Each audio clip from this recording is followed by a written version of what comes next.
Teologi Sufi Syekh Siti Jenar dan kekhawatiran penguasa Demak.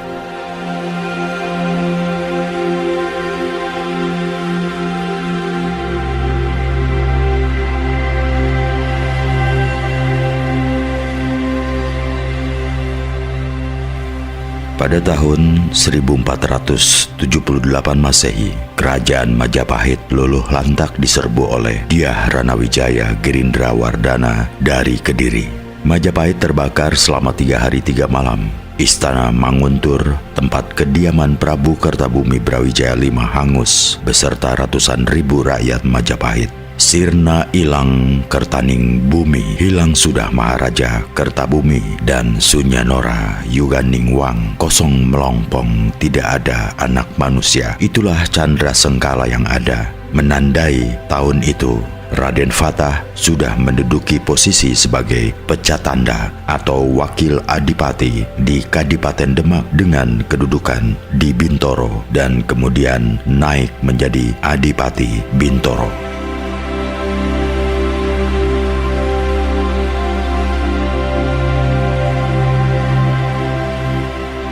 Pada tahun 1498 Masehi, Girindrawardana dibunuh oleh anak patihnya sendiri, Raden Udara, yang kemudian merebut tahta Keling dan Majapahit sekaligus. Akibatnya, banyak wilayah-wilayah yang memisahkan diri dari Majapahit termasuk Kadipaten Terung dekat Kediri. Dengan pecatanda, Raden Kusen menolak Prabu Udara dan saat Syekh Siti Jenar datang ke Terung masih dalam kondisi pertempuran.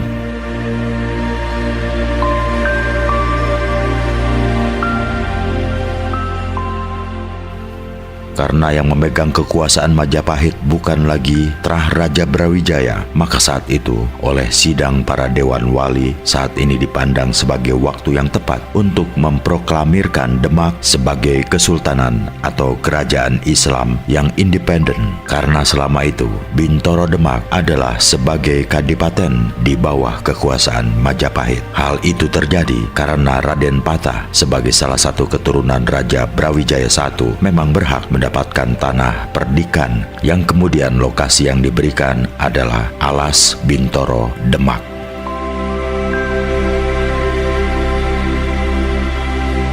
Untuk mempersiapkan kesultanan itu, maka dalam masa 40 hari sebagai persiapan, Dewan Wali menunjuk penguasa sementara yaitu Sunan Giri. Setelah masa jabatan 40 hari tersebut, Dewan Wali sepakat menobatkan Raden Fatah sebagai raja pertama Kesultanan Demak. Hanya saja, kesultanan itu baru mendapat pengakuan penuh dari daerah-daerah sekitar pada tahun 1500. Maka kebanyakan catatan sejarah menyatakan bahwa Raden Fatah memerintah mulai tahun 1500. Sejak saat itulah Kesultanan Demak didirikan di atas fondasi Islam Sunni dengan format syar'i yang ketat di bawah kontrol Dewan Wali. Selanjutnya pada tahun 1506 Masehi, Masjid Demak berhasil didirikan sebagai markas Dewan Wali yang dalam sastra Surakarta abad ke-17 disebut sebagai Wali Songo.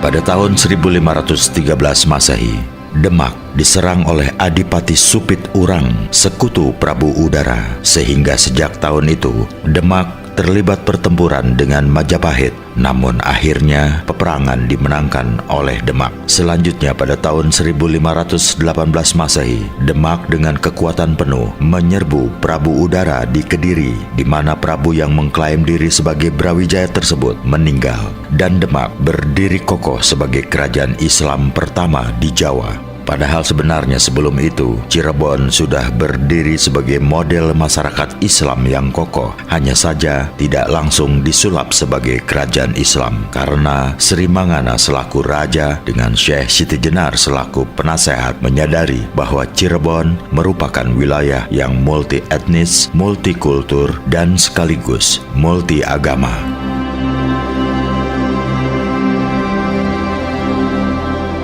Sebagaimana disebutkan bahwa kerajaan Demak Islam didirikan di atas fondasi Islam Syar'i yang ketat, dan pada waktu itu kerajaan Demak memandang adanya kaum oposisi yang digerakkan oleh orang-orang Muslim yang menganut sufisme filosofis. Dan disebutkan dalam sebuah tulisan, ada catatan penulis yang mengatakan bahwa adanya penghujatan keras dari ulama Syar'i Dewan Wali yang ditujukan kepada kelompok ulama Sufi.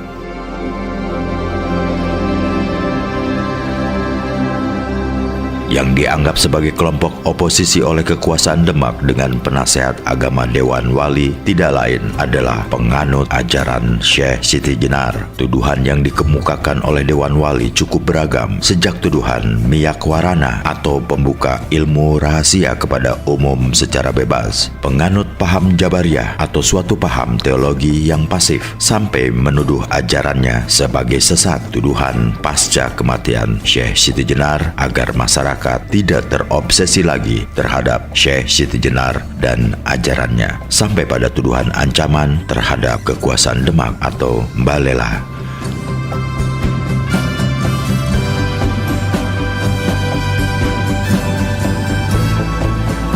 Tuduhan miyak warana mungkin memang benar karena Syekh Siti Jenar dalam memberikan pengajaran tentang ilmu tasawufnya tidak pandang bulu, diberikan kepada semua orang secara terbuka, dialogis. Cara Syekh Siti Jenar menyampaikan ajarannya secara menarik dilukiskan dalam serat Syekh Siti Jenar yang diterbitkan oleh Widya Pustaka pada halaman 35 hingga 37. Ketika kelima wali utusan Demak datang, mereka tercengang. Mereka melihat Syekh Siti Jenar memberikan pengajaran kepada murid-muridnya yang berjubel. Suara mereka saut menyaut, berdialog, bertukar pikiran. Bahkan karena ramainya perdebatan itu, seakan-akan malah seperti omong kosong, terkesan jauh dari pembicaraan ilmu rahasia yang berat. Mereka bicara terbuka tanpa hambatan, berani membuka rahasia-rahasia dunia tanpa perumpamaan, terus terang tanpa kiasan.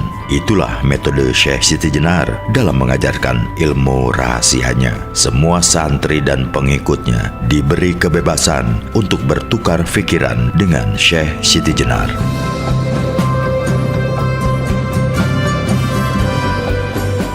Dari ragam tuduhan itu, yang paling mengemuka adalah tuduhan bahwa Syekh Siti Jenar mengajarkan ajaran bid'ah tentang kesatuan wujud manusia dengan Tuhan sebagai keberadaan mutlak. Dewan Wali menuduh bahwa Syekh Siti Jenar menganggap dirinya sebagai Tuhan itu sendiri, dan tuduhan yang paling tendensius sebagai alasan memvonis mati Syekh Siti Jenar adalah bahwa Syekh Siti Jenar mengajarkan pengetahuan esoteris kepada orang-orang yang tidak memiliki kemampuan yang memadai secara sufistik.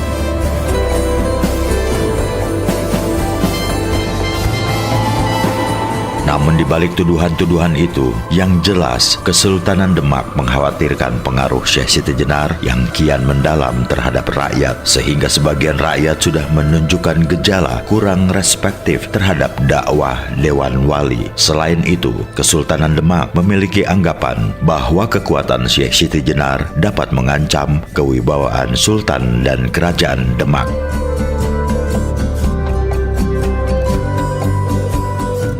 Dikatakan demikian karena sebenarnya ajaran Syekh Siti Jenar menyangkut paham kemanunggalan, bukanlah suatu ajaran yang baru dalam Islam. Walaupun tergolong baru bagi masyarakat Demak pada saat itu, termasuk pernyataan-pernyataan Syekh Siti Jenar melalui ungkapan mistik dalam ajaran Sasahidan. Tidaklah Syekh Siti Jenar sebagai satu-satunya ulama sufi yang mengajarkannya. Sementara kedudukan Syekh Siti Jenar di Cirebon memang kuat, namun sejak Syarif Hidayatullah menjadi anggota Dewan Wali pada tahun 1500, konsentrasi Islam mulai terpecah karena posisi Syarif Hidayatullah sudah tidak bisa independen lagi dan orientasi paham keagamaannya lebih condong kepada Dewan Wali, sehingga dalam kasus ini Syarif Hidayatullah lebih banyak bersikap diam, namun melalui Pangeran Punjungan sebagai duta dan guru resmi dari Kesultanan Demak yang yang ditempatkan di Giri Amparan Jati dan Syarif Hidayatullah menerimanya, maka jelas bahwa orientasi Giri Amparan Jati sudah lebih banyak berkiblat ke Demak. Ini terbukti bahwa setelah Syekh Siti Jenar wafat, Sunan Gunung Jati mengikuti fatwa Demak membuat aturan larangan bagi segenap santri mempelajari ajaran-ajaran rohani dan siasah Syekh Siti Jenar.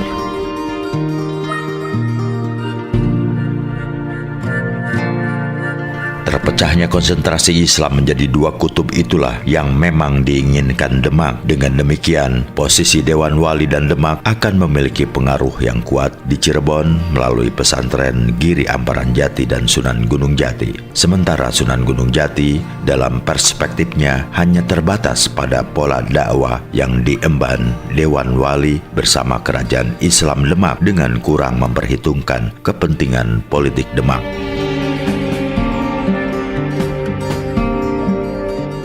Ajaran Syekh Siti Jenar yang terkenal dengan sebutan Manunggaling Kawula Gusti yang bersumbu pada sasahidan memiliki inti kalimat dua hal, la ilaha illa ana dan ana al-haq.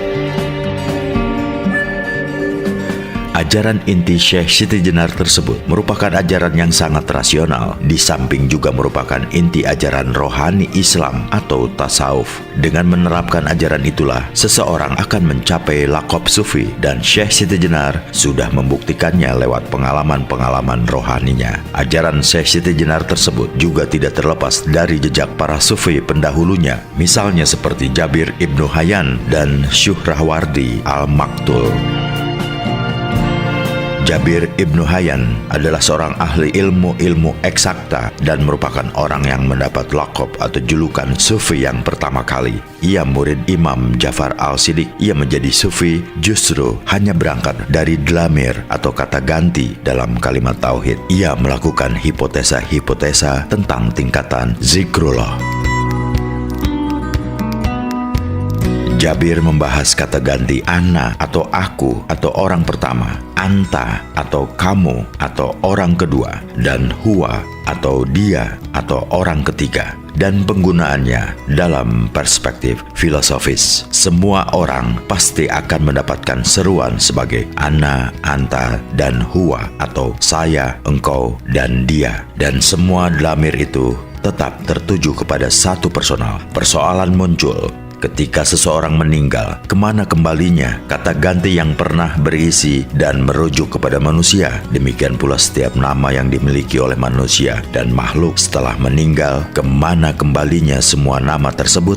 Bagi Jabir, jawabannya jelas bahwa semua dlamir itu akan kembali kepada aku, kamu, dan dia atau ana, anta, dan huwa yang hakiki, yaitu zat yang paling berhak mengucapkan aku, yang paling berhak dituju ucapan kamu, dan yang paling berhak diberitakan dengan ungkapan dia. Tidak lain, semua itu adalah Allah. Itulah rujukan dlamir yang hakiki. Sebaliknya, begitu dalam pemahaman dan pengalaman Syekh Siti Jenar, dlamir ana, anta, dan huwa itu juga dipancarkan kepada makhluk termulia yang dibekali roh al-idafi, yang di dalamnya bersemayam roh al-haq, dan di kedalaman roh al-haq itulah tersembunyi hasanah perbendaharaan al-haq itu sendiri. Maka keluarlah dari lisan rohaninya ungkapan suci ana al-haq atau juga la ilaha illa anna.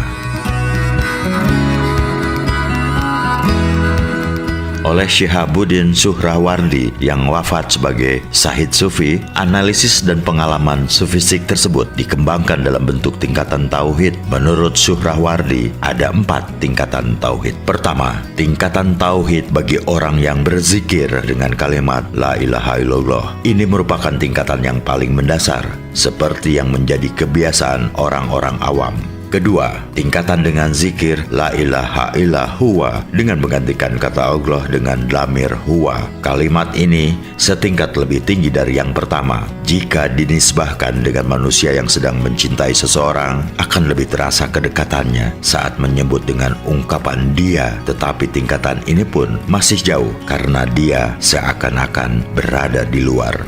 Ketiga, tingkatan yang berzikir dengan kalimat la ilaha illa anta. Dengan sebutan ini seakan-akan pengucap berdialog langsung dengan Allah. Hal ini memang memiliki derajat lebih tinggi, namun tetap terdapat jarak karena masih ada sekat antara mutakalim dengan mukatab. Keempat, tingkatan yang berzikir dengan kalimat la ilaha illa anna ini bukan berarti langsung sebagai bentuk pengakuan bahwa dirinya serta-merta adalah Tuhan seperti yang dituduhkan Wali Songo dan umumnya orang yang kurang bisa memahami dan juga tidak bisa disamakan dengan Fir'aun yang mengatakan ana rabbukum al-ala, karena kalimat ini terungkap ketika diri dan jiwanya diliputi nurnya dalam pancaran al-haq, mengungkapkan bahwa tidak ada yang paling berhak mengaku aku kecuali aku yang hakiki. Sehingga ana dalam ungkapan itu maknanya saya yang sebenarnya. Ini disinggung dengan ungkapan Al-Quran Innalillahi wa inna ilaihi roji'un, bahwa jika hal ini terus-menerus terjadi dalam rohani seseorang, maka ungkapan la ilaha illa anna masih terlalu panjang dan dikhawatirkan terputus di tengahnya, sehingga tingkatan pengalaman rohani tertinggi adalah ungkapan ana al-haq, dan bahkan lebih ringkas lagi ana. Itulah rahasia terdalam dari pengalaman Syekh Siti Jenar yang dituangkan dalam ajaran-ajarannya. Dan pemahaman seperti itulah pula yang umumnya mendatangkan bencana kepada penyeru ajarannya, yaitu dijadikan sasaran bidik penguasa dan ulama syar'i untuk memperkuat posisi dan jabatannya. Jadi alasan mendasar penghukuman terhadap Syekh Siti Jenar sebenarnya adalah kekhawatiran atas runtuhnya wibawa Sultan, menghilangkan pengaruh Dewan Wali, dan kekhawatiran kekuatan Syekh Siti Jenar sebagai kekuatan oposisi politik.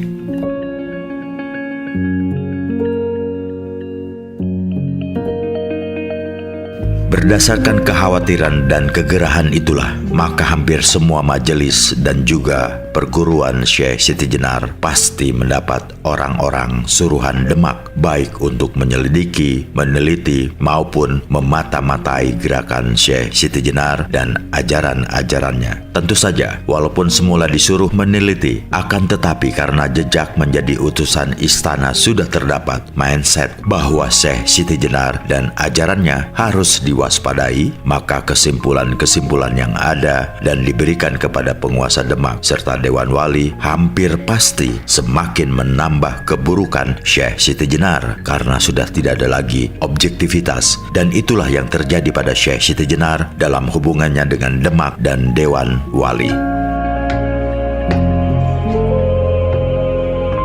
Terdapat satu hal lagi yang menyebabkan Kesultanan Demak mengambil langkah tegas sekaligus tragis pada Syekh Siti Jenar dan pengikutnya. Gerakan di Pengging terutama disertai motif gerakan politik untuk menggantikan posisi pemerintahan Majapahit, dikarenakan Syekh Siti Jenar dekat dengan kalangan bangsawan bekas Majapahit, walaupun kenyataannya juga dekat dengan bangsawan manapun. Namun akhirnya Syekh Siti Jenar dan para pengikutnya juga dipandang menjadi ancaman politik bagi Demak.